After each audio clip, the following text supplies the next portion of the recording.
આદિવાસીઓના અલગ ભીલ પ્રદેશની ફરી એકવાર માંગ ઉઠી.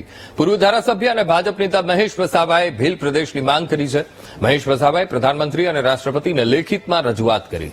વર્ષોથી આદિવાસીઓની સ્થિતિ એવી જ હોવાનો મહેશ વસાવાએ દાવો કર્યો. સાંસદ મનસુખ વસાવાએ મહેશ વસાવાની માંગને અયોગ્ય ઠેરવી. અલગ ભીલ પ્રદેશ શક્ય નથી એ પણ કહ્યું અને કહ્યું કે આદિવાસી રાજ્યોના નેતાઓમાં એકતા નથી. ભાજપ સરકાર આદિવાસી સમાજ માટે સારી સારી યોજનાઓ લાવી છે.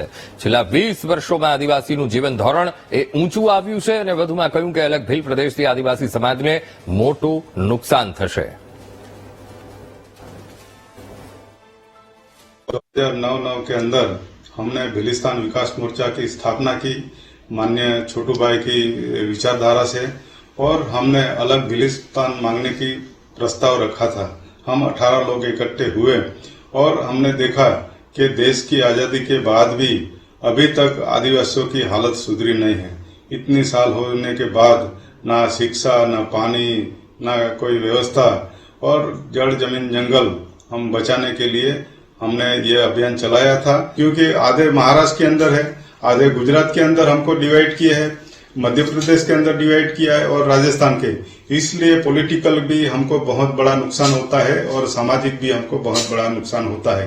इसलिए हम भीलिस्तान के लिए हम लड़ते हैं और लड़ेंगे. आने वाले समय के अंदर जो भी आंदोलन करना पड़े वो आंदोलन करेंगे.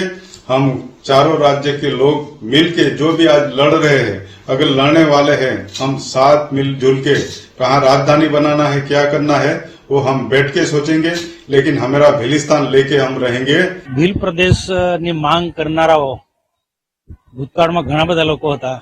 ગઈકાલે જ ઝઘડિયા તાલુકાના રૂમાલપાલા ગામે મારે એક લગ્ન પ્રસંગમાં જવાનું થયું. ત્યાં સોમજીભાઈ ડામોર મળ્યા. એ પોતે પણ કહ્યું કે ભાઈ આ એક જે તે સમયે અમે ખોટી શક્તિ વેડફી, એ માંગ જ અમારી ખોટી હતી.